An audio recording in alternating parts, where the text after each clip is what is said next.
जो आपकी पेडोलॉजी वाला ये जो सब्जेक्ट है, इसमें हर एक चीज़ हमें समझने की है, रटने वाला कुछ भी नहीं है। मैंने आपको कहा था कि जनरली जितने भी मिनरल्स होते हैं इनके लिए एक तो होता है टेट्रा हेड्रॉन स्ट्रक्चर और एक होता है ऑक्टा हेड्रोन स्ट्रक्चर।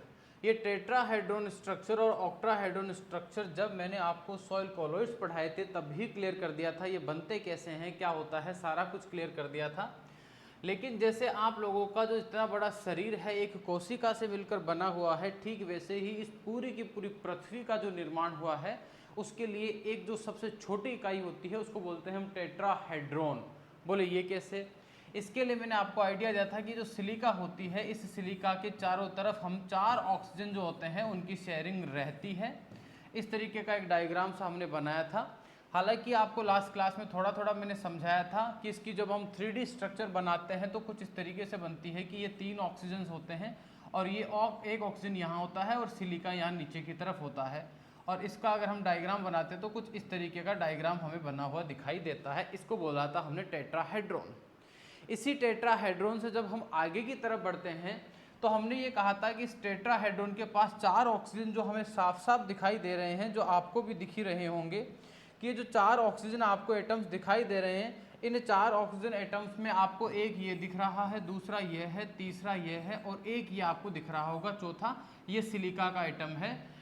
अब इनमें से होता क्या है, जब 2 टेट्राहेड्रोन यूनिट्स एक दूसरे के साथ जुड़ती है, एक यूनिट ये है, दूसरी यूनिट और है, जब 2 यूनिट एक दूसरे के साथ जुड़ती है तो जो ऑक्सीजन आयंस होते हैं ये एक दूसरे के साथ शेयरिंग करते हैं। कि जैसे इसका ये जो ऑक्सीजन आयन आपको यहाँ दिख रहा है, ये इधर दूसरी जो यूनिट होगी उसके ऑक्सीजन आयन के साथ ये अपनी शेयरिंग करता है।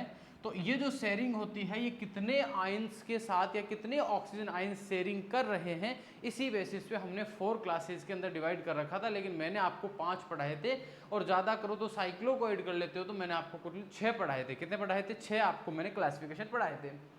हमने कहा अगर बात करते हैं ऑर्थोसिलिकेट्स की या नियोसिलिकेट्स की, तो वहाँ हमने कहा था कि यहाँ पर जो नेगेटिव चार्ज डेवलप होता है उसको कोई ना कोई मेटल आयन जो होता है वो न्यूट्रलाइज कर देता है।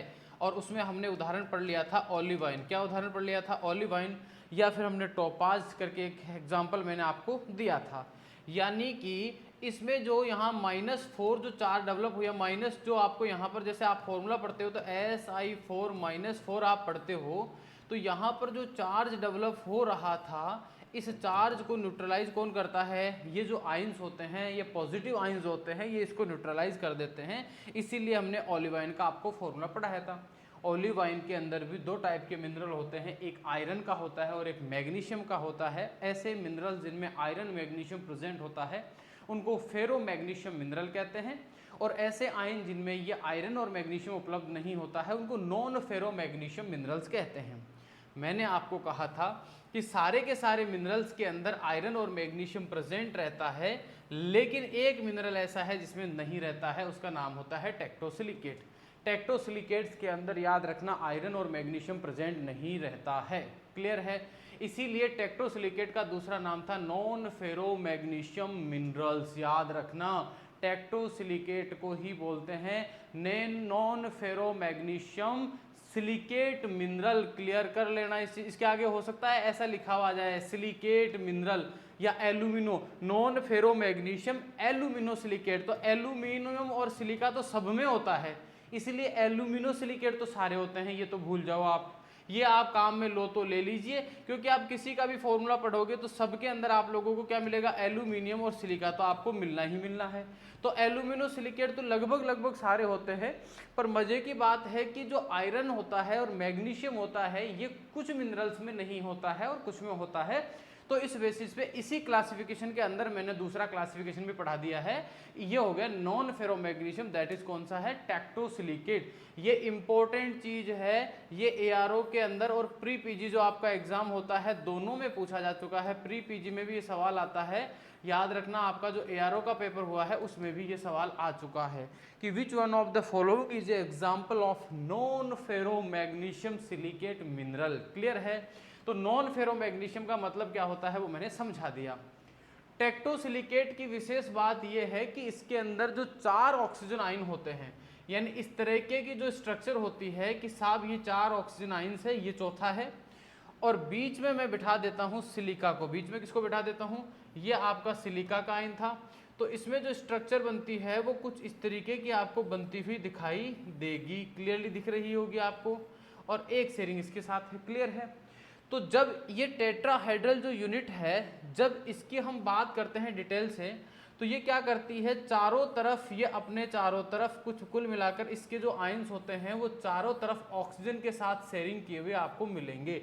यानी कि इसके जो चारों के चारों जो आयंस होते हैं वो याद रखना शेयरिंग करते हैं किसके साथ, नेबर वाली जो या पड़ोस वाली जो भी टेट्राहेड्रल यूनिट होगी उस टेट्राहेड्रल यूनिट से इस तरह से शेयरिंग करते हैं।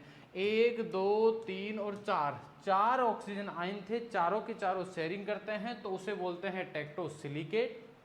अगर मान लीजिए ये जो आयन शेयरिंग कर रहे हैं 1 2 ये 3 ही कर रहे हैं, कितने कर रहे हैं, 3 कर रहे हैं, या फिर मान लीजिए 2 कर रहे हैं, तो जब 2 या 3 आयन शेयरिंग करते हैं तब हमने उसको नाम दिया था, आपको याद होगा, आइनोसिलिकेट। क्या नाम दिया था हमने नाम दिया था आइनोसिलिकेट। और आइनोसिलिकेट्स भी 2 टाइप के थे, एक था एम्फीबोल और एक था पायरोजिन्स। क्या था, एम्फीबोल और पायरोजिन्स थे।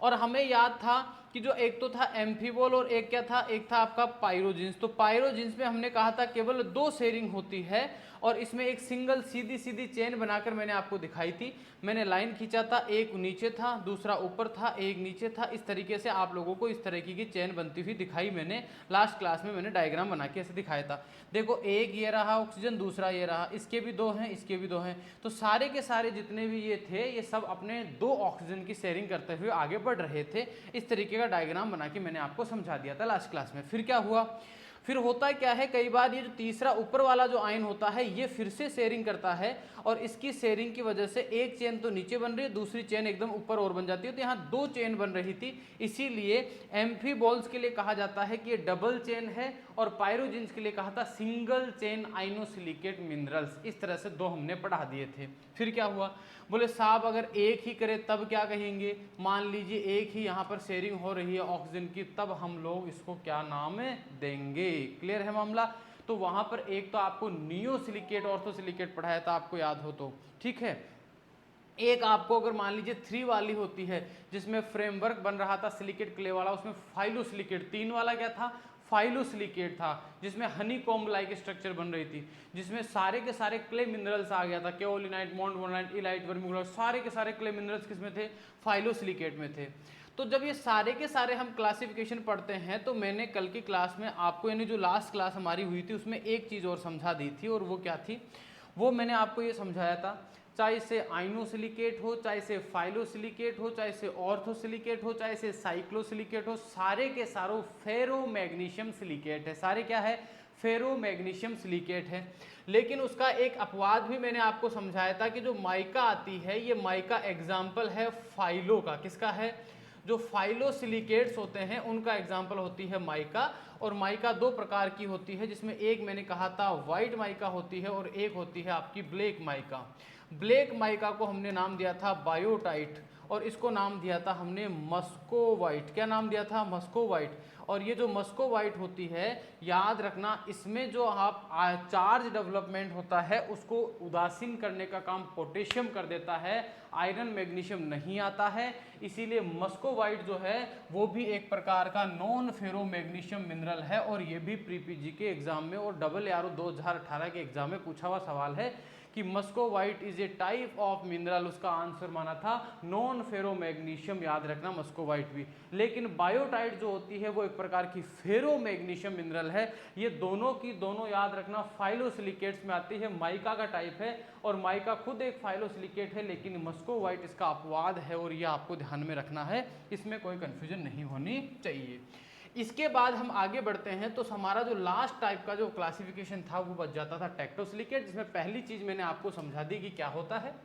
आगे पढ़ते हैं कि इसकी जो विशेष बातें हैं उनको थोड़ा थोड़ा करके हम लोग एक एक करके समझने की कोशिश करते हैं। पहली चीज इसमें याद रखना, मैंने अभी थोड़ी देर पहले यहाँ डायग्राम बनाया था, एक यहाँ बनाया था, बीच में ऑक्सीजन था, दूसरा मैंने इसमें यहाँ बना दिया था, एक इसके ऊपर बनाया था, अगर आपने ध्यान दिया हो तो। एक इसके यहाँ पर बनाया था और एक इसके यहाँ पर बनाया था। तो ये जो स्ट्रक्चर मैं आपको दिखा रहा हूँ ये 3 डायमेंशनल है। देखो मान लेते हैं ये वाला नीचे की तरफ है, ये वाला साइड में है। जैसे कोई भी एटम है इसके 4 है, एक ऊपर एक नीचे एक इधर एक इधर, यानी सारी दिशाओं के अंदर शेयरिंग हो रही है। 1 2 3 4 ये चारों के चारों ऑक्सीजन आयन एक साइड में तो होंगे नहीं, ऐसा तो होगा नहीं कि ये सिलिका था इसके इधर 1 2 3 4 यहाँ लग जाएंगे, नहीं ऐसा नहीं होता है। सिलिका के एक ऊपर होता है, एक नीचे होता है, एक इधर की तरफ होता है, एक मेरी तरफ पीछे की साइड होता है, यानी इसके चारों तरफ जो है 4 ऑक्सीजन आयंस प्रेजेंट रहते हैं। इसीलिए यहाँ पर मैंने एक ऑक्सीजन को इसके ऊपर लिखा है। क्यों? क्योंकि सिलिका के बिल्कुल सामने की तरफ ये जुड़ा हुआ है, इसलिए यहाँ पर मैंने लिखा है। तो हम ये देखते हैं कि तीनों डायमेंशंस के अंदर फिर क्या चलता है, इसमें भी ये आगे चलता है, इस तरीके की स्ट्रक्चर बन जाएगी, इसमें भी आगे यूं ही इस तरह की स्ट्रक्चर बन जाएगी। समझ में आ गया? तो कुल मिला के तीनों डायमेंशंस के अंदर ये मिनरल बढ़ता हुआ चला जाता है, इसीलिए हमने एक वर्ड यूज किया है 3 डायमेंशनल। याद रखना कि टेक्टोसिलिकेट्स जो होते हैं इनमें maximum linkage is attained in 3 dimensional network in which the oxygen ions are shared between the tetrahedral, यानी जो टेट्राहेड्रल यूनिट्स होती है उनमें जो ऑक्सीजन आयंस की शेयरिंग होती है ये 3 डायमेंशंस में होती है, तीनों दिशाओं में होती है। 3 डायमेंशन का मतलब होता है ऊंचाई में भी होगी, लंबाई में भी होगी और विड्थ में भी होगी, यानी लंबाई चौड़ाई ऊंचाई जो 3 विमाएं होती है तीनों ही विमाओं में इसमें शेयरिंग होती हुई आगे की तरफ बढ़ती है। यहाँ याद रखना टेक्टो के अंदर ये प्री-पीजी के अंदर सवाल पूछा हुआ है। 2017 प्री-पीजी का जब पेपर हुआ था, 2017 प्री-पीजी में पेपर हुआ था तब ये सवाल पूछा गया था। और सवाल क्या था? सवाल ये था कि टेक्टोसिलिकेट में ऑक्सीजन के आयंस की कितनी शेयरिंग होती है, तो कितनी होती है? 4 शेयरिंग होती है। Ions are said 3D structure can be formed and also called the framework silicate या network silicate। साहब इस बात का क्या मतलब बनता है? तो समझना, इस बात का मतलब बनता है कि इस अर्थ का जो फॉर्मेशन हुआ है उसमें अगर हम बात करें तो इसको फ्रेमवर्क, जैसे मान लीजिए आप एक फोटो लगाना है आपको, तो उसके लिए चारों तरफ आप एक फ्रेम तैयार करते हो। समझ में आ गया? जैसे किसी भी चीज़ को आपको खड़ा करना है तो उसके लिए एक स्ट्रक्चर बनाते हो, एक फ्रेम लगाते हो, फिर उसमें आप उसको चीज़ को डालते हो। तो याद रखना फ्रेम का मतलब है इस पृथ्वी का कंकाल जैसा जो स्ट्रक्चर है उसको बनाने का काम तो इसी का है। ध्यान रखना वो किसका है? वो सारा का सारा काम किया है आपका जो टेक्टोसिलिकेट्स होते हैं, जो टेट्राहाइड्रल यूनिट्स होती है उनके द्वारा किया होता है। और अर्थ के ऊपर सबसे ज़्यादा यही होता है। मस्कोबाइट नॉन क्यों है सर? नॉन फेरो। निखिल श्रीमाली कह रहे हैं कि नॉन क्यों है, समझना इस चीज़ को मैं एकदम क्लियर कर देता हूँ। देखो माइका की बात करते हैं तो माइका 2:1 वाले मिनरल्स के अंदर आता है पहली चीज़। इसका मतलब कुछ इस तरीके से समझिए कि ये आपकी स्ट्रक्चर आपको दिखाई दे रही होगी, ठीक है। ये मान लेते हैं आपकी सिलिका की सीट है, ये एल्यूमिनियम की सीट है, ये सिलिका की है, ये भी सिलिका की है, ये एल्यूमिनियम की है और ये सिलिका की है, ठीक साहब। अब यहाँ तक तो माइका सेम रहती है, तो डिफरेंस कहाँ क्रिएट होता है? अब यहाँ पर इस सीट के ऊपर माइनस चार्ज आ गया। कौन सा चार्ज आ गया? माइनस चार्ज आ गया। तो कई बार क्या होता है, इस माइनस को न्यूट्रलाइज करने के लिए, उदासीन करने के लिए यहाँ आकर बैठ जाता है पोटेशियम। क्या आके बैठ जाता है? पोटेशियम आके बैठ जाता है। और जैसे ही यहाँ पोटेशियम आ जाता है तो सेम यही बात आपको याद हो तो आपने इलाइट में पढ़ी थी। किस में पढ़ी थी? इलाइट में पढ़ी थी। अगर आपको याद हो तो इलाइट में भी यही बात पढ़ाई थी। और याद रखना ये सवाल एग्जाम में बहुत बार आया हुआ है कि इलाइट किससे बनता है? माइका एक प्राइमरी मिनरल है, इलाइट एक सेकेंडरी मिनरल है। माइका जब अपने छोटे छोटे टुकड़ों में टूट जाती है तो उसी से बनता है इलाइट। माइका से ही तो क्या बनता है? इलाइट। माइका के टूटने पर आगे जाके क्या बनता है? इलाइट बनता है। तो यहाँ पोटेशियम आकर सारा चार्ज उदासीन कर देता है। क्या इस पे माइनस चार्ज है क्या? बोले साहब अब नहीं है, ठीक है। लेकिन कई बार क्या होता है, कई बार थोड़ी सी एक अलग दिक्कत यहाँ क्रिएट हो जाती है। और वो दिक्कत क्या होती है? दिक्कत यहाँ पर कुछ ऐसी रहती है मेरे प्यारे बच्चों, दिक्कत यहाँ कुछ इस प्रकार रहती है। यह आपकी सीट है। अब इस सीट में क्या है? नेगेटिव चार्ज डेवलप हो गया, ये नेगेटिव चार्ज है। और होता क्या है, इस नेगेटिव चार्ज को उदासीन न्यूट्रलाइज करने के लिए या तो काम आता है आयरन या काम आता है मैग्नीशियम। जब मैग्नीशियम और आयरन आता है तो इसी मिनरल को हम नाम दे देते हैं बायोटाइट। क्या नाम दे देते हैं? बायोटाइट। और जैसे ही इसमें पोटेशियम न्यूट्रलाइज करता है हम इसको नाम दे देते हैं, कौन सी माइका, हम इसको नाम दे देते हैं मस्कोवाइट। क्या नाम देते हैं इसको, मस्कोवाइट। इसका मतलब ये हुआ कि मस्कोवाइट के अंदर तो पोटेशियम होता है, मैग्नीशियम आयरन होता ही नहीं है, और मैग्नीशियम और आयरन नहीं है तो ये नॉन फेरोमैग्नीशियम हो जाएगा, फेरोमैग्नीशियम में नहीं आएगा। दोनों की स्ट्रक्चर सेम है, सब कुछ सेम है, दोनों टाइप भी माइका के हैं, लेकिन समस्या एक जगह उत्पन्न होती है कि एक में पोटेशियम न्यूट्रलाइज करता है, एक में मैग्नीशियम और आयरन करता है। जहां मैग्नीशियम और आयरन करता है इसका मतलब वो फेरोमैग्नीशियम सिलिकेट माइका है या सिलिकेट मिनरल है। माइका फाइलोसिलिकेट में आता है, ये भी ध्यान रखने वाली बात है, लेकिन मस्कोवाइट फाइलोसिलिकेट माइका है, नो डाउट, इसमें कोई कंफ्यूजन नहीं है, माइका का टाइप है। लेकिन ये वाला याद रखना कहाँ पहुँच जाता है, ये नॉन फेरोमैग्नीशियम में आ जाता है, जिसका कारण आपके बोर्ड में मैंने बहुत आसान शब्दों में समझा दिया है। उम्मीद करता हूँ अब तो कोई दिक्कत आपको होगी ही नहीं। वैसे ये बात मैंने लास्ट क्लास में समझा रखी थी, आपने शायद ध्यान नहीं दिया निखिल, है ना, ठीक है। तो याद रखना, नेटवर्क सिलिकेट कहे या फ्रेमवर्क सिलिकेट कहे अर्थ का, तो वो कौन होता है, वो याद रखना टेक्टोसिलिकेट होता है। नेटवर्क, फ्रेमवर्क अगर पूछ ले तो बता देना कौन होता है, टेक्टोसिलिकेट। अगर आपको कहे हनीकॉम्ब लाइक स्ट्रक्चर फाइलोसिलिकेट्स की होती है, ध्यान रखना, ये 3 डायमेंशनल स्ट्रक्चर होती है, ये भी ध्यान रखना। अगर टेक्टोसिलिकेट के एग्जाम्पल की बात करें तो 2 एग्जाम्पल याद रखो। देखो माइका आपने खत्म कर दिया पहले ही, ठीक है, ओलिवाइन, हॉर्नब्लेड सब आपने पहले ही पढ़ लिए। 2 नाम आपने अब तक नहीं पढ़े, एक फेल्सपार, एक क्वार्ट्ज। क्वार्ट्ज और फेल्सपार दोनों के दोनों एग्जाम्पल है टेक्टोसिलिकेट के, याद रखना, माइंड में बिठा लेना। अर्थ पृथ्वी के ऊपर सबसे ज्यादा कौन सा मिनरल पाया जाता है, बोले सर फेल्सपार। 60% तक जो है पृथ्वी के ऊपर जो इग्नियस रॉक्स होती है, वो इग्नियस रॉक्स में 60% केवल एक मिनरल होता है जिसका नाम होता है फेल्डस्पार। जो फेल्डस्पार इस पृथ्वी के ऊपर सबसे ज्यादा 60% पाया जाता है, इसीलिए इसको बोलते हैं कि ये फ्रेमवर्क है या नेटवर्क सिलिकेट है। और फेल्डस्पार के बाद सबसे ज्यादा क्वांटिटी में जो 34% के आसपास पाया जाता है उसका नाम होता है आपका क्वार्ट्ज। क्या नाम होता है, क्वार्ट्ज। तो याद रखना, टेक्टोसिलिकेट के 2 एग्जाम्पल पढ़ा रहा हूं, एक एग्जाम्पल का नाम है फेल्डस्पार और दूसरे एग्जाम्पल का होता है सिलिका ग्रुप, और इसी में होता है क्वार्ट्ज।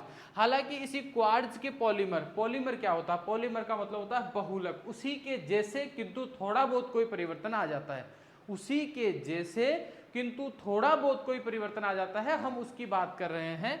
तो याद रखना, क्वार्ट्ज ग्रुप कह दो या सिलिका ग्रुप कह दो, इसके अंदर जैसे ट्राइडाइमाइट एंड क्रिस्टोबेलाइट, ये बहुत इंपॉर्टेंट है, ध्यान रखना। तीनों एग्जाम्पल याद रखना, ट्राइडाइमाइट और क्रिस्टोबेलाइट और क्वार्ट्ज, ये तीनों के तीनों ध्यान रखना किसके अंदर आते हैं, टेक्टोसिलिकेट में आते हैं। ये क्वार्ट्ज के ही पॉलीमर है। क्रिस्टोबेलाइट, ट्राइडाइमाइट एंड क्वार्ट्ज ये सिलिका ग्रुप में आते हैं। इनका फॉर्मूला SiO2 वाला होता है, ध्यान रखना। क्लियर है ये चीज, चलो ठीक है, आगे की तरफ बढ़ते हैं, यहां तक कोई कंफ्यूजन नहीं है। अब देखो, note, quartz is ubiquitous in soil, ध्यान रखना, एक शब्द लिखा हुआ है सॉइल, फिर क्लियर कर रहा हूं मैं क्यों लिख रहा हूं ये।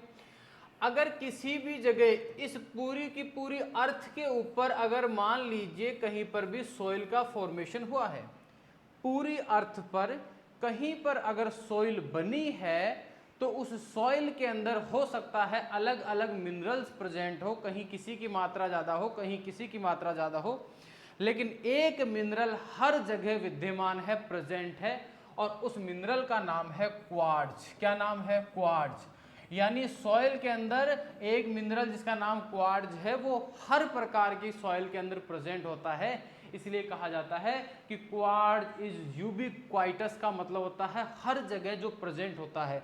अगर इस पृथ्वी के ऊपर हर प्रकार की सॉइल के अंदर कोई चीज उपस्थित होती है तो उसके लिए उपयोग करते हैं यूबिक्वाइटस, का मतलब होता है सर्वत्र, एवरीवेयर। ऐसा कोई सब्सटेंस जो एवरीवेयर प्रेजेंट हो, हर जगह विद्यमान हो, उसके लिए यूज करते हैं यूबिक्वाइटस। तो याद रखना, क्वार्ट्ज सॉइल के लिए यूबिक्वाइटस है, हर टाइप की सॉइल में ये प्रेजेंट होगा। In nature silica occurs as several distinct polymers, यानी कि अगर हम सिलिका की बात करें तो इसके 7 यानी 7 इसके पॉलीमर है। पॉलीमर का मतलब अभी समझाया था, कि क्वार्ट्ज ही है, ग्रुप तो वही है, लेकिन उसी में थोड़ा बहुत मॉडिफिकेशन होकर उसके अलग अलग पॉलीमर्स यानी बहुलक पाए जाते हैं, अनेक रूपों में उसके बहुलक से। तो याद रखना सिलिका ग्रुप में जो क्वार्ट्ज होता है उसके कुल कितने 7 डिस्टिंक्ट पॉलीमर्स है, जिसमें एक क्वार्ट्ज खुद है, क्वार्ट्ज भी सिलिका है।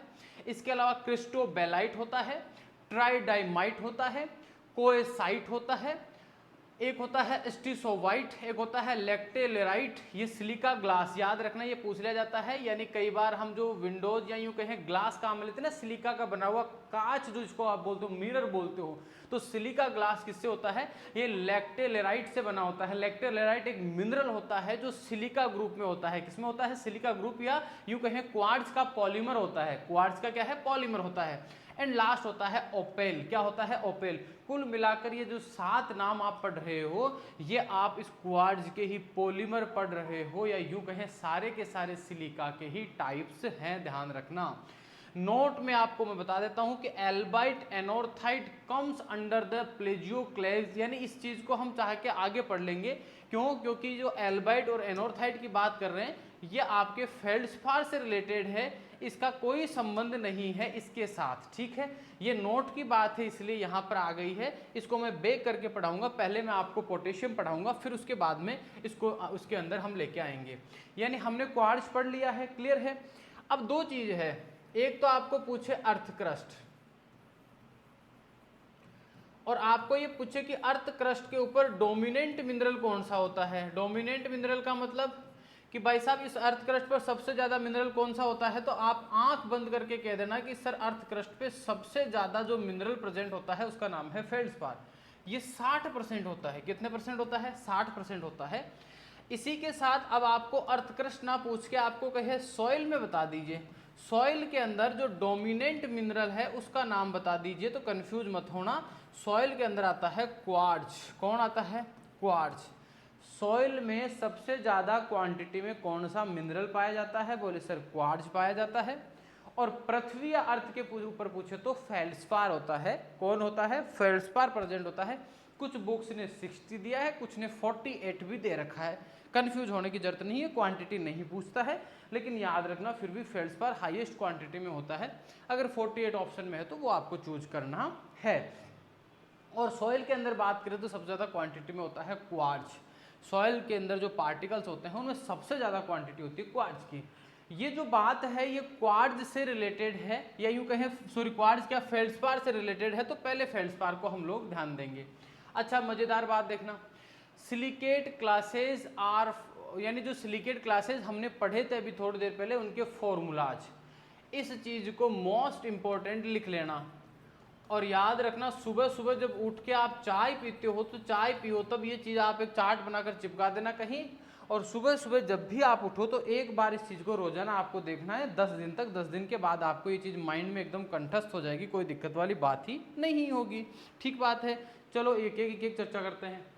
पहला आता है नियोसिलिकेट या ऑर्थोसिलिकेट। अरे कोई कन्फ्यूजन ही नहीं होना चाहिए कि सिलिका के चारों तरफ हमें पता है कि ऑक्सीजन पाया जाता है, और ये किसी के साथ शेयरिंग भी नहीं करता है, ये किसी के साथ क्या नहीं करता है, शेयरिंग भी नहीं करता है। हेलो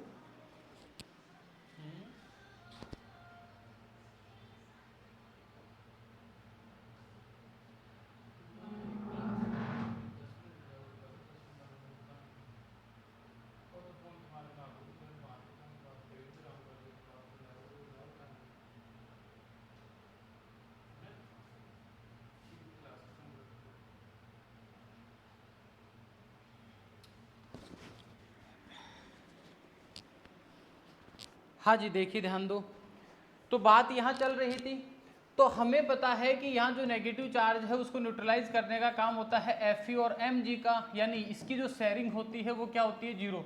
दूसरे किसी ऑक्सीजन के साथ अपना ऑक्सीजन शेयर ही नहीं करता है, तो कहाँ कन्फ्यूजन है, 4 का 4 रह जाएगा, ठीक है। SiO4 का -4, क्यों, क्योंकि ये ना किसी को देता है और ना किसी को लेता है। कौन नहीं देता, कौन नहीं लेता, जो नियोसिलिकेट होता है या ऑर्थोसिलिकेट जिसका दूसरा नाम होता है, ये किसी के साथ शेयरिंग नहीं करता है, तो इसका मामला क्लियर हो जाता है।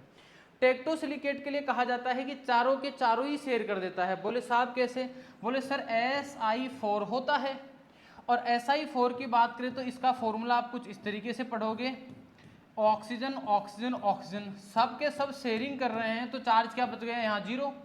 अब आप मान लीजिए आधा ऑक्सीजन इसका है, आधा दूसरी तरफ शेयरिंग वाले का है, आधा इधर है, आधा दूसरी शेयरिंग वाले की तरफ है, तो आप इन चारों में से पाओगे कि एक सिलिका के साथ आधा आधा मिलाकर टोटल पाओगे तो केवल 2 ही ऑक्सीजन मिल पाते हैं इसको। क्यों? क्योंकि ये वाला ऑक्सीजन इसके साथ भी जुड़ा हुआ है, दूसरे के साथ, दोनों तरफ जुड़ा हुआ है, तो ऐसा तो है नहीं कि दोनों तरफ काउंट होगा, तो इसको हम काउंट कर लेते हैं आधा आधा, और हमारे पास फॉर्मूला निकल के आ जाता है SiO2। इस पे कोई चार्ज नहीं होता है। क्यों? क्योंकि टेक्टोसिलिकेट जो होता है वो 4 ऑक्सीजन जो शेयरिंग होती है इसमें प्रेजेंट होती है, चारों के चारों ऑक्सीजन यहाँ शेयरिंग करते हैं, और यहाँ जो चार्ज होता है वो क्या हो जाता है, यहाँ जो चार्ज प्रेजेंट रहता है वो आपका बन जाता है मेरे प्यारे बच्चों कितना, 0। वैसे मैं आपको बता देता हूँ, जब मिनरल्स पढ़ा रहा था तो मैंने कहा था कि इस तरीके की स्ट्रक्चर स्टेबल नहीं होती है, ऐसा इसका हम फॉर्मूला लिख देते हैं। लेकिन अगर सिलिका के साथ आप ऑक्सीजन को ऐसे जोड़ना चाहो कि एक ऑक्सीजन और ये दूसरा डबल बॉन्ड बना के, तो ये स्ट्रक्चर नेचर के अंदर स्टेबल नहीं है, ये टूट जाएगा। ये कब स्टेबल होगा? जब सिलिका के साथ 4 ऑक्सीजन जुड़ते हैं तभी स्टेबल स्ट्रक्चर बनता है। तो केमिकल फॉर्मूला ये होता है, लेकिन इस तरीके का फॉर्मूला या स्ट्रक्चर कभी नहीं बनती है, बनेगा टेट्राहेड्रॉन ही। ये चीज आपको माइंड में बिठानी है। कहीं आप सोचो कि साहब 2 ऑक्सीजन के साथ ही जोड़ दो सब कुछ, तो ये पॉसिबल नहीं है। क्लियर है मामला? अब बच जाता है बीच वाला मामला। कौन सा बच जाता है? बीच वाला। सोरोसिलिकेट के लिए कहा जाता है कि यहाँ पर ऑक्सीजन जो होता है उसकी कितने, 1 ऑक्सीजन की शेयरिंग होती है। कितने की शेयरिंग होती है? 1 की शेयरिंग होती है। बोले ठीक साहब, इससे क्या होगा? जैसे मान लीजिए ये आपकी 1 यूनिट है और इस यूनिट के ऊपर माइनस माइनस माइनस माइनस कितने हो गए? 4। ये दूसरी यूनिट के साथ जुड़ती है इस तरीके से, तो माइनस माइनस और माइनस। ये जो ऑक्सीजन था ये अपने माइनस को दूसरी तरफ सिलिका के साथ शेयर कर लेता है। बोले सब इससे क्या होगा? इसका मतलब अब यहाँ माइनस नहीं बचा है। क्यों? क्योंकि माइनस था वो दूसरे के साथ शेयरिंग हो गया है। बोले सर अब कितना बचा? 1 2 3 4 5 और 6। यहाँ माइनस का कितना बच रहा है? 6। किसकी बात कर रहा हूँ? सोरोसिलिकेट की बात कर रहा हूँ। यहाँ सिलिका कितना? बोले सर 1 सिलिका ये रहा, 1 सिलिका ये रहा, तो ये सिलिका कितने हो गए? 2। ऑक्सीजन कितने हैं? बोले सर 1 2 3 4 5 6 7। टोटल कितने ऑक्सीजन जा रहे हैं? 7। तो SiO2O7 और माइनस का कितना चार्ज आ रहा है? 6। यार मैंने बहुत बच्चों को देखा है कि इसको रट रहे थे। मैंने पूछा क्यों रटा, क्यों मारो? बोले सुन रहा सर आप कैसी बातें कर रहे हो, ये कोई समझने वाली बात है क्या? फॉर्मूला है तो है। बोले जिप्सम को calcium sulphate CaSO4 whole twice 2H2 कहते हैं तो कहते हैं, हर चीज रटने वाली नहीं है। अगर आपने ऑक्सीजन शेयरिंग को समझ लिया तो इधर की कहानी में कोई टेंशन लेने वाली बात ही नहीं है। टेंशन बिल्कुल भी लेने की जरूरत नहीं है, आपको मैं भी क्लियर कर देता हूँ। देखो यहाँ की स्ट्रक्चर बना के दिखा दिया, इसकी स्ट्रक्चर बना के दिखा दिया, इसकी स्ट्रक्चर बना के दिखा दिया कि 1 ऑक्सीजन 2 ऑक्सीजन 3 4 5 6 और 7 ऑक्सीजन कितने हुए? 7।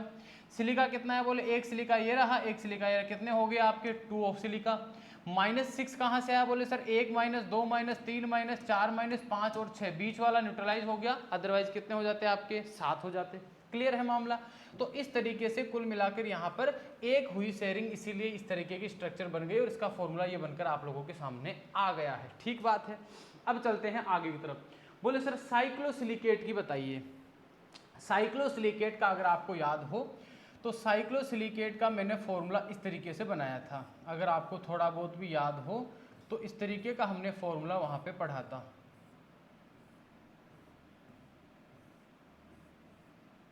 इस तरीके से हमने साइक्लोसिलिकेट पढ़ाया था आपको, और उस साइक्लोसिलिकेट में हमने कहा था कि शेयरिंग तो 2-2 ऑक्सीजन की होती है, उसमें कोई कन्फ्यूजन नहीं है। कन्फ्यूजन इस चीज में है कि इसमें एक सर्किल बन जाता है, राउंड बन जाता है। एक टेट्राहेड्रल, दूसरा, तीसरा, चौथा, पांचवा और छठा, टोटल कितने टेट्राहेड्रल हो गए? 6। इसका मतलब सिलिका का कितना हो गया? 6 हो गया। बोले साहब ऑक्सीजन भी गिनो।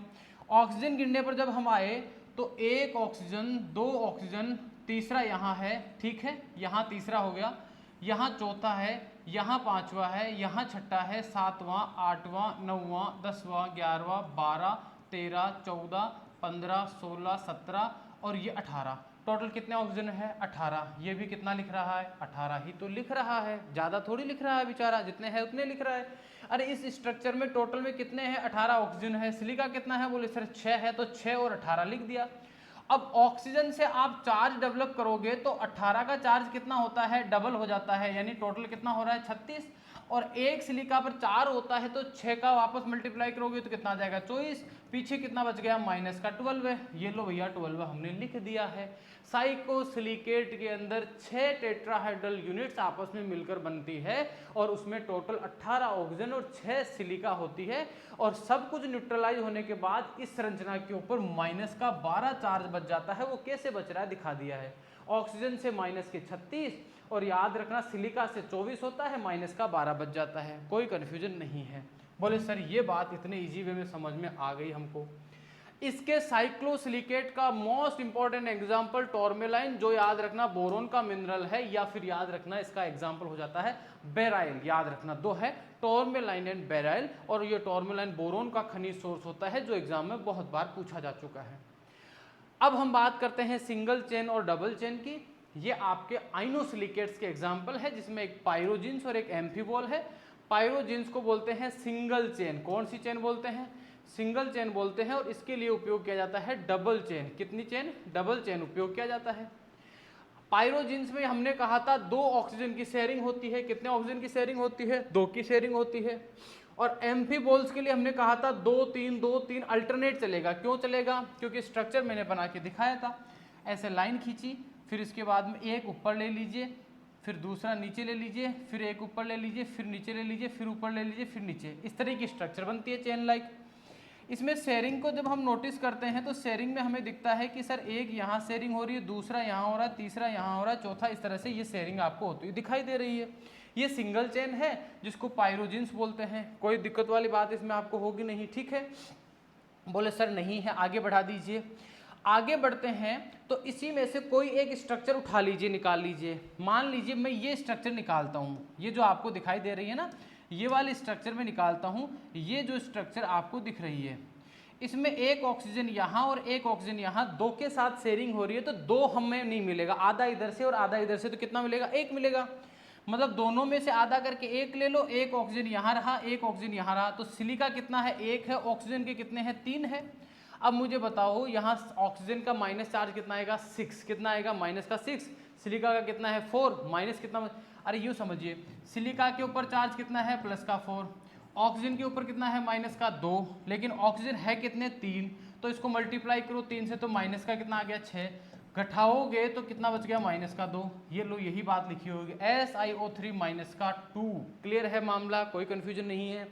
सेम उसी तरीके से जब तुम नीचे आओगे तो इसमें जैसे यही यूनिट जो है वो ऊपर की तरफ और एड ऑन हो जाएगी, इस तरीके से, यहाँ छोड़कर फिर इस तरीके से, एक ऊपर रहेगा फिर नीचे, मतलब अल्टरनेट चलती हुई एक चेन ऊपर बनेगी, एक चेन नीचे बनेगी, 2 चेन बन जाएगी, उसको बोलते हैं एम्फीबॉल्स। और उसमें भी आप क्या करोगे, अब आप एक स्ट्रक्चर को नहीं उठा सकते, क्यों, क्योंकि एक स्ट्रक्चर का इन्वॉल्वमेंट 4 के साथ है, नीचे वाले के साथ है, ऊपर वाले के साथ है, पड़ोसी इधर भी है उधर भी है, एक यूनिट 4 के साथ जुड़ी हुई है। इसीलिए यहाँ सिलिका का कितना लिया है, 4 लिया है, और ऑक्सीजन उसमें 11 होंगे, माइनस कितना हो जाएगा, 6 बच जाएगा। अंतिम आता है फाइलोसिलिकेट, डायग्राम बना के मैंने समझा दिया था, क्लियर है, जिसमें हनीकॉम्ब लाइक स्ट्रक्चर बनी थी। उसमें आप लोगों ने देखा होगा इस तरह से हेक्सागोनल बीच में छेद बन जाते हैं बहुत सारे, इसीलिए उसको हमने हनीकॉम्ब लाइक स्ट्रक्चर, मधुमक्खी के छत्ते की जैसी संरचना कहा था। इसमें 2 स्ट्रक्चर जब आप लेते हो तो उसमें ऑक्सीजन 5 और माइनस का कितना होता है, 2। जैसा मैंने तरीका आपको अभी बताया, इन दोनों के लिए भी आप सेम वैसा ही अप्लाई करके निकाल सकते हो, उसमें कोई रट्टा मारने वाली जरूरत नहीं है। इन सब के फॉर्मूलाज याद कर लेना, मोस्ट इंपॉर्टेंट है, एग्जाम में आपको 100% मिलेगा, ये मेरा दावा है, लिख लेना, मैं कह के जा रहा हूँ, मतलब सवाल आएगा, छपेगा एग्जाम में। बात आ जाती है क्वार्ट्ज की, क्लियर है। तो क्वार्ट्ज में याद रखना, free silica occurs in soil mainly in the form of quartz, यानी सॉइल के अंदर अगर सिलिका को रहना है, अगर सिलिका को सॉइल में जाना है तो वो किसके रूप में रहेगी, वो क्वार्ट्ज के रूप में रहेगी। पहली बात आम बात है, it consist of continuous framework of silica tetrahedral, यानी जो क्वार्ट्ज होता है इसमें क्या होता है, बोले इसके अंदर सिलिका जो टेट्राहेड्रल होता है उसका कंटिन्यूअसली लगातार फ्रेमवर्क होता है। तो हमें पता है 3D स्ट्रक्चर में इसमें रेप्लिकेशन होता है, 3D स्ट्रक्चर में आगे से आगे स्ट्रक्चर बढ़ जाती है, तीनों डायमेंशन में, लेंथ, विड्थ और हाइट तीनों डायमेंशन में। जैसे ये एक आपका सिलिका टेट्राहेड्रल है, इसके ऊपर दूसरा टेट्राहेड्रल आएगा, उसके ऊपर तीसरा आएगा, इसके साइड में भी टेट्राहेड्रल्स लगेंगे, नीचे भी लगेंगे, इधर भी लगेंगे, यानी सभी दिशाओं में टेट्राहेड्रल्स आते हैं, टेट्राहेड्रल यूनिट्स आकर उससे जुड़ जाती है और लगातार एक लंबी संरचना बन जाती है। उसको बोलते हैं कंटिन्यूस, का मतलब लगातार, फ्रेमवर्क का मतलब होता है फ्रेम बनता हुआ आगे चला जाता है। किसका फ्रेम बनता है? सिलिका टेट्राहेड्रल का फ्रेम बनता है। किसमें बनता है? बोले सर क्वार्ट्ज में बनता है। या टेक्टोसिलिकेट सभी की बात कर ले। It is very densely packed, यानी कि ये लूज नहीं होता है। क्यों? क्योंकि इसमें ना तो कोई चीज़ निकलने वाली होती है, ना कोई चीज़ ऐड होने वाली होती है। इसकी संरचना इतनी पैकिंग वाली होती है कि हर ऑक्सीजन के साथ दूसरा टेट्राहेड्रल मिलता है, नेगेटिव चार्ज बचता ही नहीं है, ये न्यूट्रल होता है, इस पे आवेश होता ही नहीं है। किस पे? क्वार्ट्ज के ऊपर आवेश उत्पन्न ही नहीं होता है। इसीलिए क्वार्ट्ज जो होता है वो इलेक्ट्रिसिटी का नॉन कंडक्टर भी होता है, विद्युत का कुचालक होता है। क्या होता है? कुचालक। तो याद रखना, it is very densely packed and occurs in the high degree of purity. याद रखना, ये बहुत ज्यादा प्योर होता है। कौन? क्वार्ट्ज जो होता है ना, वो प्योर होता है, प्योरिटी इसकी बहुत ज्यादा हाई होती है। इट इज यूबिक्वाइटस, ये यूनिवर्सली है, हर तरह की सॉइल में ये प्रेजेंट होता है। It is often present in sand silt fraction, यानी आपको पूछे कि क्वार्ट्ज कहाँ होता है, तो क्वार्ट्ज याद रखना जो सैंड के पार्टिकल्स हैं और जो सिल्ट के पार्टिकल्स होते हैं वो जनरली किसके बने होते हैं? क्वार्ट्ज के ही बने होते हैं। और अगर क्ले की बात करें तो क्ले में भी जो क्ले के बड़े पार्टिकल, कोर्सर क्ले जिसको बोलते हैं, जिसका डायामीटर ये वाला होता है 2 से लेकर 0.2, याद रखना माइक्रोन या मिली माइक्रोन में हम जा रहे हैं होता है, तो वो कोर्सर मतलब क्ले में भी मोटी वाली जो क्ले होती है उसकी बात कर रहे हैं, तो वो सारी क्वार्ट्ज की बनी होती है। अब जो बातें लिख रहा हूं इनको थोड़ा सा अपने माइंड में अच्छे से सेट कर लेना। पहली बात, it is strongly resistance to weathering, भैया कर लो। क्यों? क्योंकि आपको जो मिनरल मैं पढ़ाऊंगा उन सब में सबसे ज़्यादा हार्ड मिनरल बोले क्वार्ट्ज। वैसे हीरा होता है, हीरा भी एक प्रकार का सिलिका का ही पॉलीमर होता है, या यूँ कहें क्वार्ट्ज ही होता है, लेकिन वो और थोड़ा प्योर फॉर्म में होता है जिसको आप डायमंड कहते हो। तो याद रखना, अगर जब वेदरिंग की बात आती है, मिनरल्स के टूटने की बात आती है, तो सबसे ज़्यादा रेजिस्टेंस अगर टूटने के प्रति होता है तो याद रखना उसका नाम है quartz. Resistance, strongly resistance to weathering, अगर किसी मिनरल की वेदरिंग सबसे लास्ट में होगी तो उसका नाम है quartz. As the structure is densely packed, और इसका कारण क्या है कि इसकी स्ट्रक्चर जो होती है वो बहुत ज़्यादा सघन होती है, डेंसिटी के साथ पैक्ड होती है। ये इलेक्ट्रिकली न्यूट्रल होता है, क्योंकि इस पर चार्ज नहीं होता है तो ये इलेक्ट्रिसिटी को प्रवाह नहीं होने देता है। ये विद्युत का कुचालक होता है क्योंकि इस पर चार्ज नहीं होता है। इसका फॉर्मूला ही क्या होता है? बोले SiO2 होता है, नेगेटिव चार्ज होता ही नहीं, इसीलिए इसमें इलेक्ट्रिसिटी का फ्लो आगे होता नहीं है। ये इलेक्ट्रिकली न्यूट्रल रहता है। फ्री फ्रॉम एनी सब्सटीट्यूशन, यानी कि जैसे हमें पता है सिलिका की सीट में एल्यूमिनियम का सब्सटीट्यूशन हो जाता है। मैंने क्ले मिनरल्स पढ़ाए तब आपको पढ़ाया था, हमने कहा था माइका की सीट के अंदर जैसे हम बात करें तो एल्यूमिनियम की जगह मैग्नीशियम आ जाता है। सिलिका की सीट के अंदर अपन एल्यूमिनियम को घुसा देते हैं, उसको आइसोमॉर्फस सब्सटीट्यूशन, चार्ज डेवलप होने का कारण। लेकिन इसके अंदर तो आइसोमॉर्फस सब्सटीट्यूशन भी नहीं होता है, ये फ्री है किसी भी प्रकार के सब्सटीट्यूशन से, इसमें कोई सब्सटीट्यूशन नहीं होता है। And most abundant mineral next to feldspar, यानी अगर अर्थ की बात करें, आपको कोई पूछे कि पृथ्वी पर सबसे ज्यादा कौन सा मिनरल होता है, बोले सबसे ज्यादा मिनरल होता है फेल्डस्पार। और फेल्डस्पार के बाद सेकंड किसका नंबर आता है, तो बोले वो आता है क्वार्ट्ज। सारे क्वेश्चंस एग्जाम में आए हुए क्वेश्चंस है, आपके सामने बोर्ड पर जितने भी सवाल दिखाई दे रहे हैं हर एक क्वेश्चन एग्जाम में आया हुआ है और मैंने सबका पोस्टमार्टम करके आपको दिया है, एक भी चीज नहीं है जिसमें आप लोगों को टेंशन लेना है। फ्री सिलिका आल्सो अकर इन सम सॉइल्स एज ओपेल, याद रखना ओपेल क्या था? पॉलीमर था। किसका पॉलीमर था? सिलिका का, क्वार्ट्ज के साथ जो 7 पॉलीमर्स पढ़े थे वहां पर इसका नाम आपने पढ़ा होगा ओपेल का, ठीक है, जिसको बायोजेनिक सिलिका भी बोलते हैं। क्या बोलते हैं इसको बोलते हैं बायोजेनिक सिलिका। इसका फॉर्मूला होता है SiO2NH2, मतलब इसमें वाटर का मॉलिक्यूल। देखो SiO2 सिलिका का फॉर्मूला है, यही आपके क्वार्ट्ज का फॉर्मूला है, लेकिन इसमें अगर थोड़ा सा पानी ऐड हो जाता है तो देखो फॉर्मूला वही है, लेकिन वाटर मॉलिक्यूल ऐड होने पर इसको आप बोल देते हो ओपेल। याद रखना ये एक पॉलीमर है, किसका पॉलीमर है? क्वार्ट्ज का। Including the opal pseudomorphic after the plant cell, chalcedony agate, flint and chert the other quartz polymers, यानी कि ये भी कुछ इसके पॉलीमर्स होते हैं, ये भी सिलिका ग्रुप में ही आते हैं। फ्लिट हो गया, अगेट हो गया, चर्ट हो गया। इसके अलावा ये आपने पढ़ी रखा था क्रिस्टोबेलाइट, ट्राइडाइमाइट, ये जो है आपने दोनों नाम पहले ही वहां 7 जो आप लोगों ने पढ़े थे वहां पर 7 पॉलीमर्स में पढ़ लिए थे। एक तो क्रिस्टोबेलाइट आपके वहां ऑलरेडी पढ़ चुके हो, एक आपका ट्राइडाइमाइट जो था, ये दोनों के दोनों नाम आप पहले पढ़ चुके हो। कुछ नाम और आ जाते हैं, ये नाम याद हो तो करना, अदर मत करना। आपको क्रिस्टोबेलाइट, ट्राइडाइमाइट एंड ओपल, ये तीनों याद रखने हैं, ये क्वार्ट्ज के ही पॉलीमर है। आपको अगर ये फ्लिंट, चर्ट और अगेट ये याद रहता है तो कर लेना, नहीं आता तो कोई टेंशन नहीं, आज तक मैंने इनका सवाल नहीं देखा है। क्लियर है मामला। इसके बाद अगला क्वेश्चन यहाँ क्या आता है, however the cristobalite has been found in the sand and silt fraction in the ferruginous and the black soils developed in the aluminium of weathering जो डेक्कन बेसाल्ट होते हैं। देखो इसमें फालतू दिमाग लगाने की जरूरत नहीं है, काम का क्वेश्चन मैं निकाल के दे देता हूँ आपको कि एक क्रिस्टोबेलाइट एक मिनरल है, किसका, क्वार्ट्ज का पॉलीमर है, जो कहाँ प्रेजेंट होता है, याद रखना ये प्रेजेंट रहता है एलुवियम में। एलुवियम क्या होता है, एलुवियल सॉइल जिससे बनती है उसको बोलते हैं एलुवियम, या जल के पानी के साथ जो मैटर बह के एक जगह से दूसरी जगह जाता है उसको बोला जाता है एलुवियम। हवा के साथ जाता है तो उसको बोलते हैं लोइस, क्या बोलते हैं, लोइस बोलते हैं। इसी तरीके से अगर अपन बात करें झील में जाकर जमा होता है तो लेकस्ट्राइन, समुद्र में जाता है तो मेराइन कहते हैं, ठीक है। इस तरीके से ही अलग अलग नाम हमने दे रखा है। ग्रेविटी से जाता है तो कोलुवियम, तो एलुवियम का मतलब होता है पानी के साथ बहकर जाने वाला पेरेंट मैटर। तो क्लियर करते हैं, देखो समझना कि cristobalite has been found in the sand, यानी याद रखना अगर डेक्कन बेसाल्ट, बेसाल्ट क्या है, बेसाल्ट एक इग्नियस रॉक का एग्जाम्पल है। तो जहां पर जो डेक्कन का मतलब होता है पठार, जो पठारी क्षेत्र है, जैसे एमपी वाले की बात करें, राजस्थान में बात करें तो कोटा में पठारी क्षेत्र है, तो जहां पर भी पठार वाला एरिया है तो वहां की जो बेसाल्टिक रॉक है, इग्नियस रॉक्स में जो बेसाल्ट नाम की रॉक्स होती है, उनकी वेदरिंग से जो एलुवियम होता है उसमें क्रिस्टोबेलाइट ज्यादा प्रेजेंट होता है। तो आप सीधा सीधा कह सकते हो क्रिस्टोबेलाइट जो होता है वो कहाँ होता है, बेसाल्ट के अंदर ज्यादा प्रेजेंट रहता है।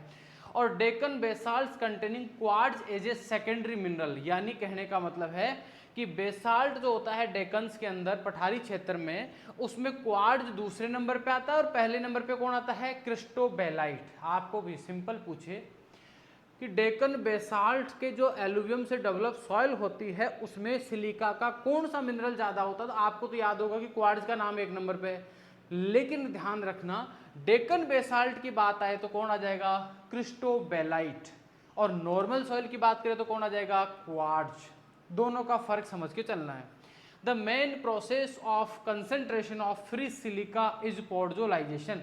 ये पढ़ो ही मत इसको, बस एक शब्द आ गया पोर्जोलाइजेशन, इसी से सब कुछ क्लियर हो गया। बोले सर ये क्या होता है,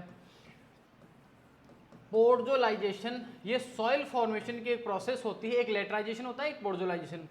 ये सॉइल प्रोफाइल होती है, ये ए होराइजन है, ये बी होराइजन है। तो जो ए होराइजन होता है, इस ए होराइजन का जो लोअर पार्ट नीचे वाला भाग होता है ए होराइजन का, जिसको A2 या ई कहा जाता है, इस A2 होराइजन में क्या होता है, यहां पर जो सिलिका है, देखो यहां सिलिका भी होगी, क्या होगी, सिलिका होगी। और यहां पर अगर हम बात करें तो यहां पर Fe और मैग्नीशियम के ऑक्साइड्स भी रहेंगे, यानी दो चीजें हैं। सॉइल के इस होराइजन में सिलिका और आयरन, एल्यूमिनियम, मैग्नीशियम के जो सेसक्सिक ऑक्साइड है वो भी प्रेजेंट है। होगा क्या कि सॉइल के इस वाले भाग में सिलिका का तो हो जाता है एक्यूमुलेशन, क्या हो जाता है, सिलिका का तो हो जाता है एक्यूमुलेशन, यानी इस भाग में सिलिका संचयन इकट्ठी हो जाती है। और यहाँ प्रेजेंट जो आयरन एल्यूमिनियम ऑक्साइड्स होते हैं ये नीचे चले जाते हैं, इनकी हो जाती है लीचिंग, क्या हो जाती है, लीचिंग। और इस प्रोसेस को कहा जाता है पोर्जोलाइजेशन। और अगर मान लीजिए उल्टा हो जाए कि सिलिका तो नीचे चली जाए और आयरन एल्यूमिनियम ऑक्साइड्स यहाँ रह जाए, तो उसको कहा जाता है लेटराइजेशन। लेटराइजेशन से लेटेराइट सॉइल बनती है, पोर्जोलाइजेशन से पोर्जोल सॉइल बनती है। आगे सॉइल फॉर्मेशन में पढ़ाऊंगा, तो यही बात कर रहा है कि the main process of concentration of silica is podzolisation, कि सिलिका का जो कंसंट्रेशन बढ़ाती है या इकट्ठा करती है वो प्रोसेस का नाम पोर्जोलाइजेशन है।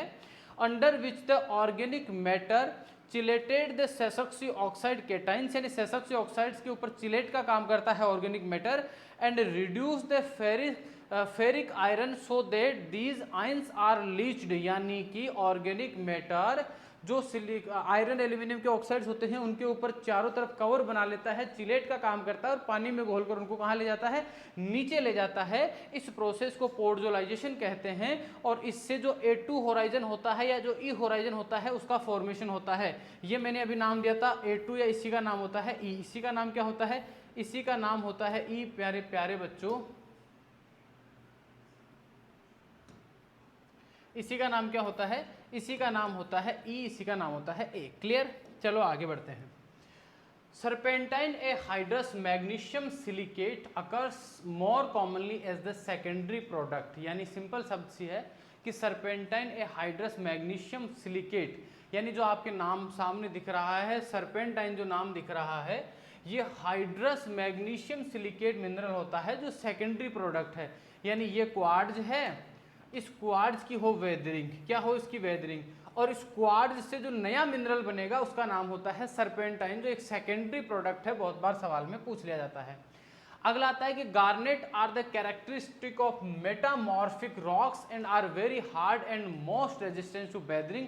ये भी आप लोगों को ध्यान रखना है, एक मिनरल का नाम है गार्नेट। क्या नाम है, गार्नेट, जो भी याद रखना मेटामॉर्फिक रॉक्स के अंदर रहता है। किसके अंदर, मेटामॉर्फिक रॉक्स के अंदर रहता है। ये बहुत हार्ड मिनरल है और ये भी रेजिस्टेंस होता है वेदरिंग, यानी ये भी इजीली टूटता नहीं है। दो मिनरल हो गए थे पहले, एक गार्नेट का थोड़ा ध्यान रखना। अगला आता है फेल्ड्सपार। फेल्ड्सपार आर द एनहाइड्रस एल्यूमिनियम, देखो एल्यूमिनियम सिलिकेट, यानी इसमें एल्यूमिनियम भी होता है और सिलिका भी होती है। क्लियर है मामला। तो फेल्ड्सपार क्या होता है, फेल्ड्सपार एल्यूमिनियम सिलिकेट होता है। किसका एल्यूमिनियम सिलिकेट होता है, बोले पोटेशियम का भी होता है, सोडियम का भी होता है और कैल्शियम का भी होता है। तो हम ये कह सकते हैं कि फेल्ड्सपार एक एल्यूमिनो सिलिकेट मिनरल है, लेकिन ये alumino silicate of potassium, sodium और कैल्शियम तीनों के अलग अलग होते हैं। जब बात पोटेशियम की आती है तो उसका नाम होता है ऑर्थोक्लेज, यानी पोटेशियम का जो फेल्ड्सपार होता है उसको ऑर्थोक्लेज बोलते हैं। सोडियम का होता है उसको एल्बाइट कहते हैं, और कैल्शियम वाला जो होता है और फेल्ड्सपार होता है उसको एनोर्थाइट बोलते हैं। क्या बोलते हैं उसको एनोर्थाइट हम लोग बोलते हैं। And occurs occasionally on the other large cation such as, कई बार इसमें बेरिलियम भी होता है। ध्यान रखना, तीन मुख्य हैं, कैल्शियम, सोडियम और पोटेशियम, लेकिन कई बार इसमें बेरिलियम या बेरियम जो होता है ये भी प्रेजेंट होता है। Clear. The feldspar make up an average of about 60% of igneous rocks. Igneous जो रॉक्स होती है उनका 60% कौन होता है, फेल्ड्सपार होता है। पहले ही चर्चा कर चुके हैं, ज़्यादा नहीं समझाएंगे। Large fraction of sedimentary rocks, फिर क्लियर कर देता हूँ, इग्नियस रॉक्स में 60% होता है और सेडिमेंट्री रॉक्स जो होती है उनमें भी सबसे ज़्यादा मात्रा में कौन होता है, यही होता है। Next to quartz, feldspar are the most wide spread primary mineral in the soil. यानी सिंपल क्या कह रहा है, नेक्स्ट टू क्वार्ट्ज, क्वार्ट्ज के बाद में कौन है, फेल्ड्सपार है। क्वार्ट्ज के बाद सॉइल में सबसे ज्यादा पाया जाने वाला मिनरल कौन सा है, फेल्ड्सपार है। This is usually more feldspar in the coarser soil fraction than in the clay. यानी सिंपल शब्दों में कहें तो जो सैंड और सिल्ट होता है इन पार्टिकल्स के रूप में ही सॉइल के अंदर आपका फेल्ड्सपार, यानी सैंड और सिल्ट में ही तो क्वार्ट्ज था, सैंड और सिल्ट के अंदर ही आपका फेल्ड्सपार है। Feldspar occurs as the component of the clay fraction in the large variety of Indian soil. हालांकि क्ले की फॉर्म में भी ये प्रेजेंट होता है। It is 3 dimensional. बेटा 3 डायमेंशनल टेंशन मत लेना, जितने भी जो टेक्टा सिलिकेट्स होते हैं, जो टेक्टा सिलिकेट्स वाले आपके मिनरल थे वो सारे के सारे 3 डायमेंशनल होते हैं। क्यों होते हैं बार बार नहीं समझाऊंगा। 3 डायमेंशनल फ्रेमवर्क ऑफ टेक्टोसिलिकेट स्ट्रक्चर। अब एक मजेदार बात कह रहा है कि जो फेल्ड्सपार होता है, ये फेल्ड्सपार भी होते हैं 2 प्रकार के। कितने प्रकार के होते हैं, फेल्ड्सपार भी होते हैं 2 प्रकार के। एक प्रकार होता है उसको बोलते हैं ऑर्थोक्लेज। क्या बोलते हैं उसको, ऑर्थोक्लेज। और दूसरे का नाम होता है प्लेजियोक्लेज। दूसरे का नाम क्या होता है, प्लेजियोक्लेज। कितने प्रकार का हो गया, 2 प्रकार का। बोले सर 2 प्रकार कहाँ से लाए, और लाए तो कैसे लाए हैं, इनको बांटने का कोई तो बेस होगा, मन मर्जी से ही बांट दिया है क्या, तो समझना कैसे बांटते हैं। ऑर्थोक्लेज का मतलब है पोटेशियम वाला मिनरल है, और प्लेजियोक्लेज का मतलब होता है ये कैल्शियम और सोडियम वाले जो मिनरल्स थे उनका ग्रुप है, उसको बोलते हैं प्लेजियोक्लेज। ठीक बात है, इसको समझने की कोशिश करना। इसमें क्या होता है, जैसे एग्जाम्पल ले लेते हैं हम लोग कि मान लो ये मिनरल है,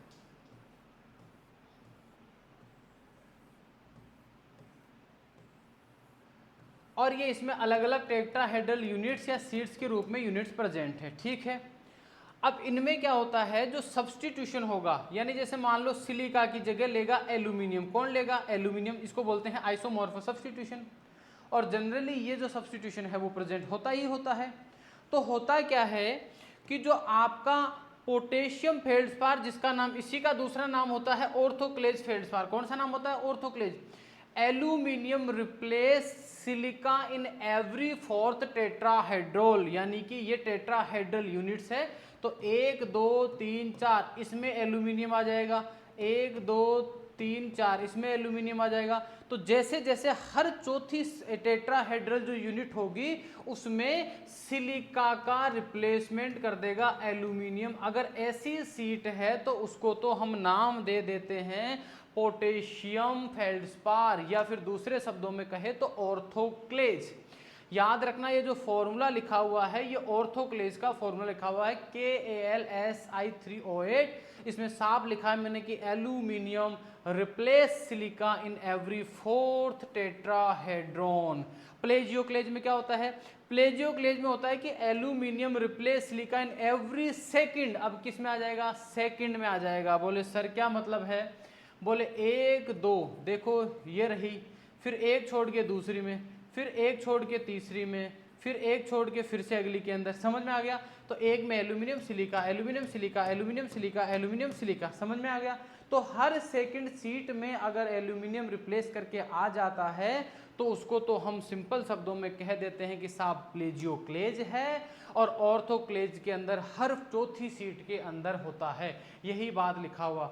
हाउ एवर इन 1/4 का मतलब होता है एवरी फोर्थ, और इसका मतलब होता है every second of the tetrahedral aluminium ion and the electrically charge 3+ replace silica the central tetrahedron. यानी जो सेंटर में होता है, टेट्राहेड्रल के सेंट्रल में जो सिलिका होता है उसको 3 चार्ज वाला एल्यूमिनियम रिप्लेस कर देता है, जिससे क्या होता है, आइसोमॉर्फस सब्स्टिट्यूशन होता है, उससे क्या होता है, नेगेटिव चार्ज आता है, resulting the negative charge balance by the potassium sodium and calcium. कि जब आइसोमॉर्फस सब्स्टिट्यूशन होता है तो जो माइनस चार्ज डेवलप हुआ उस माइनस चार्ज को न्यूट्रलाइज करने का काम कौन करता है, बोले या तो पोटेशियम करेगा, या सोडियम करेगा, या कैल्शियम करेगा। और ये दोनों जब करते हैं तब तो हम प्लेजियोक्लेज फेल्डस्पार बोलते हैं, और पोटेशियम जब करता है तो हम पोटाश फेल्डस्पार, या उसी का नाम होता है ऑर्थोक्लेज फेल्डस्पार, हम उसको कहते हैं भाई साहब। पहले आता है पोटेशियम फेल्डस्पार, इसका फॉर्मूला लिखा हुआ है aluminium replace silica in every fourth sheet, it's including the orthoclase and माइक्रोक्लाइन।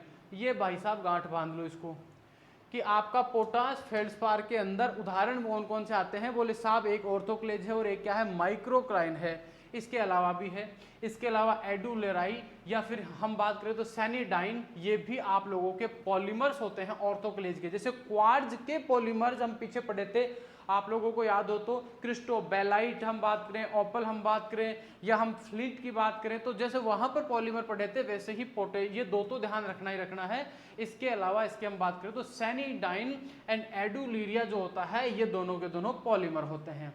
लेकिन एग्जाम में ये दोनों पूछे जाते हैं कि पोटेशियम ग्रुप में कौन कौन से आते हैं, तो ऑर्थोक्लेज एंड माइक्रोक्लाइन जो है वो पोटेशियम ग्रुप में है।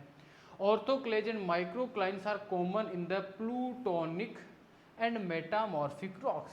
बहुत आसान है। क्रिस्टोबेलाइट बेसाल्ट में था। बेसाल्ट का मतलब एक्सट्रूसिव, बाहर जो रॉक्स थी उनमें क्या था, अरे बेसाल्ट कौन सी है, एक्सट्रूसिव, और आपकी एक्सट्रूसिव एल्केलाइन रॉक का एग्जाम्पल था। यहां आपको कह रहा है कि या तो जो प्लूटोनिक जो अंदर बनती है उनको प्लूटोनिक कहा जाता है, या जिनको इंट्रूसिव रॉक्स कहते हैं। तो प्लूटोनिक एंड मेटामॉर्फिक रॉक्स के अंदर क्या होता है, ये ऑर्थोक्लेज और ये माइक्रोक्लाइन पाए जाते हैं। क्लियर है मामला। सच एज ग्रेनाइट, तो बेसाल्ट बाहर था, ग्रेनाइट कहाँ है, अंदर। तो ग्रेनाइट में सिएनाइट में, निस में, इसके अलावा कुछ और रॉक्स होती है, इनके अंदर ये दोनों ऑर्थोक्लेज और माइक्रोक्लाइन पाए जाते हैं। किसमें? ग्रेनाइट में, निस में और आपका सिएनाइट में। The potassium feldspar occurs commonly in the silt and sand fraction.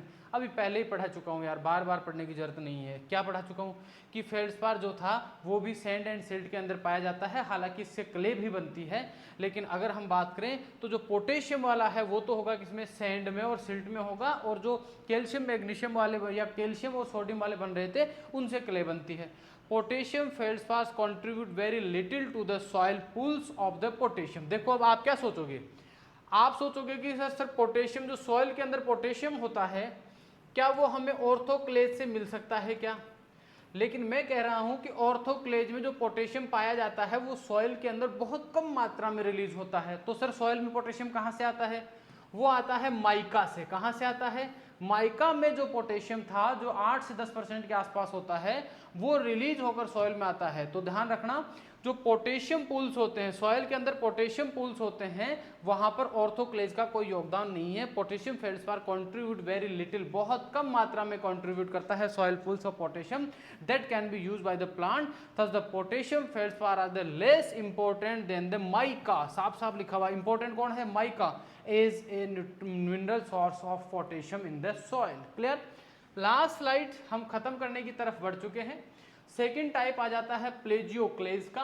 Plagioclase feldspar, जिसमें हमें पता है सेकेंड सीट में आइसोमॉर्फो सब्स्टिट्यूशन होता है एल्यूमिनियम के द्वारा सिलिका का। प्लेजियोक्लेज जो सीरीज होती है, इसमें आता है एल्बाइट एंड एनोर्थाइट। कोई कंफ्यूजन नहीं है, सोडियम वाला जो है उसको हमने एल्बाइट कहा है, कैल्शियम वाले को हमने कहा एनोर्थाइट। ठीक है। प्लेजियोक्लेज फेल्डस्पार्स आर एल्बाइट ओलिगोक्लेज, ये भी इंपॉर्टेंट है, ध्यान रखना। एल्बाइट एनोर्थाइट तो है ही इंपॉर्टेंट, माइक्रोक्लाइन उधर है, और याद रखना ओलिगोक्लेज इधर है। एंडेसाइट, लेब्रोडोराइट एंड बाइटोबनाइट एंड एनोर्थाइट, याद रखना कितने, ये टोटल जो मिनरल्स हैं ये किसके अंदर आ जाते हैं? ये प्लेजियोक्लेज फेल्डस्पार के अंदर आ जाते हैं।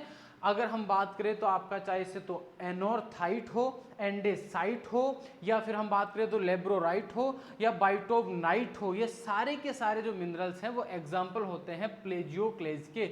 लेकिन हम बात करें तो माइक्रोक्लाइन और ऑर्थोक्लेज जो थे वो एग्जाम्पल आ जाते हैं पोटेशियम फेल्डस्पार ग्रुप के।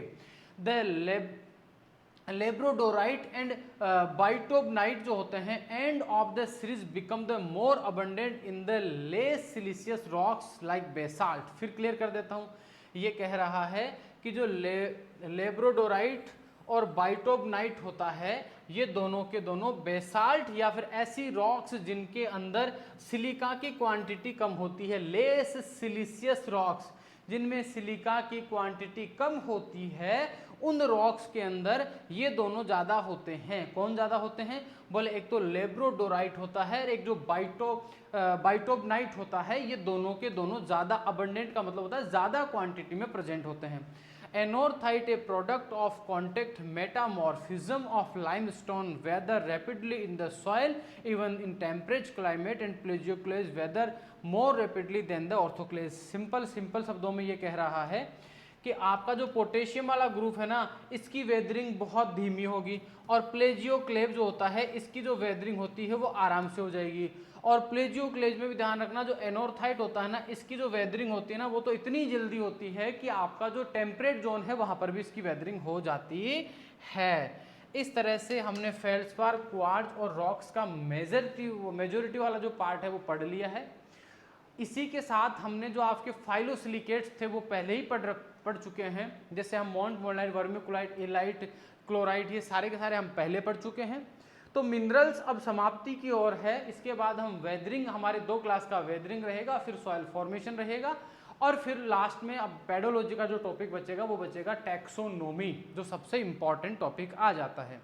आई होप कि ये जो सेशन है आप सभी ने इंजॉय किया है, इसमें आप सभी को मज़ा आया होगा, किसी तरीके की कोई समस्या नहीं रही होगी। अगर आपको किसी भी तरीके की कोई समस्या है तो बिल्कुल क्लास ओपन है डिस्कशन के लिए।